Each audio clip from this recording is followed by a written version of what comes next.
Overall हम देखेंगे तो ज़्यादातर जो गर्ल्स के मार्क्स होंगे वो बॉयज़ से कम होंगे। तो इससे होगा ये जो कट ऑफ होगी वो हाई हो जाएगी और उसमें बहुत ही कम गर्ल्स शामिल होंगी।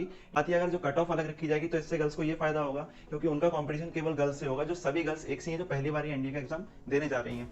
तो उनकी जो कट ऑफ होगी, उनकी जो तैयारी होगी वो सेम लेवल की होगी। उनका कंपटीशन 2 3 या 4 बार के एनडीए एग्जाम देने वाले बॉयज कैंडिडेट से नहीं होगा। इससे उनको फायदा होगा और ज़्यादा से ज़्यादा गर्ल्स इसमें शामिल हो पाएंगी और आगे कट ऑफ में वो आ पाएंगी। जय हिंद दोस्तों, आपका स्वागत है हमारे YouTube channel apex study hub में। जैसा कि आप सभी जानते हैं कि इस बार एनडीए के एग्ज़ाम में गर्ल्स को भी शामिल किया गया है, पर एक सवाल अभी भी है कि यार गर्ल्स की कट ऑफ जो होगी वो एनडीए के एग्ज़ाम के बाद अलग होगी या वो बॉयज़ के साथ ही एक ही कट ऑफ में रहने वाली है। अब यहाँ पर हम ये भी बात करेंगे या अलग होने पर गर्ल्स को फ़ायदा है या सेम कट ऑफ होने पर गर्ल्स को फ़ायदा है या नुकसान है। तो देखिए, सबसे पहले हम बात करते हैं अगर कट ऑफ सेम रहती है तो देखिए, जैसा कि सुप्रीम कोर्ट ने सुनिश्चित करवाया कि गर्ल्स को भी एनडीए में शामिल किया जाए, इसका मतलब ये रहे कि गर्ल्स भी उसमें शामिल हों। अब देखिए, इससे होगा क्या, अगर कट ऑफ को रख दिया जाता है सेम, यानी गर्ल्स और बॉयज़ के लिए कट ऑफ को सेम रख देते हैं, तो इससे नुकसान होने वाला है गर्ल्स को। वो ऐसे कि जो बॉयज़ कैंडिडेट हैं वो कई बार एनडीए का एग्ज़ाम दे चुके हैं, जो पहले से देते आए हैं। इस बार भी जो बॉयज़ कैंडिडेट एनडीए का एग्ज़ाम दे रहे होंगे वो भी 2 या 3 बार या उनका तीसरा चौथा अटेम्प्ट होगा, जिससे उनको एग्ज़ाम का तरीका और करने का तरीका पता होगा, जिससे उनके मार्क्स गर्ल्स की तुलना में ज़्यादा आएंगे। ये बात सही है, ऑब्वियस है। और फिर ऐसा होगा कि जो मेरिट है वो आगे बढ़ जाएगी, यानी कट ऑफ हाई हो जाएगी, जिस वजह से जो गर्ल्स हैं जो पहली बार एनडीए का एग्ज़ाम दे रही हैं, और ज़्यादातर गर्ल्स को पूरी तरीके से फॉर्मेट भी शायद अभी पता नहीं हो या एग्ज़ाम में देने का उसको एक्सपीरियंस भी नहीं है एग्ज़ाम देने का, जिस वजह से उनके मार्क्स आएंगे तो पर वो थोड़े से कम आएंगे बॉयज़ से। हो सकता है कई गर्ल्स ऐसे भी हों जो बॉयज़ से ज़्यादा मार्क्स आएँ, लेकिन अगर ओवरव्यू देखेंगे, ओवरऑल हम देखेंगे तो ज़्यादातर जो गर्ल्स के मार्क्स होंगे वो बॉयज़ से कम होंगे।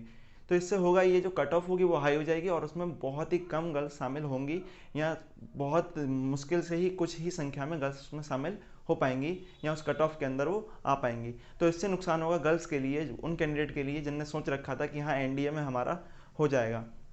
तो यहाँ अगर सेम कट ऑफ रखी जाती है तो ये नुकसान गर्ल्स को देखना पड़ेगा।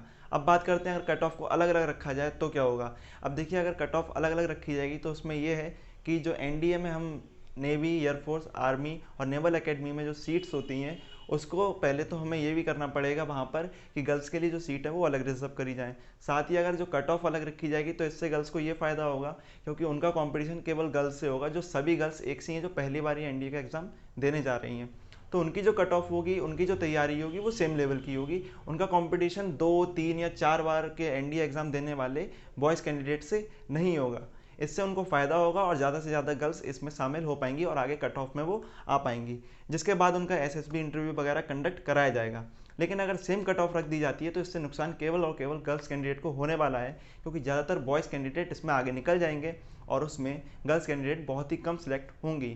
जहाँ एसएसबी इंटरव्यू की बात आएगी आगे, तो वहाँ भी कई सारे लोग डिस्क्वालीफाई होंगे या नॉट रिकमेंडेड होंगे।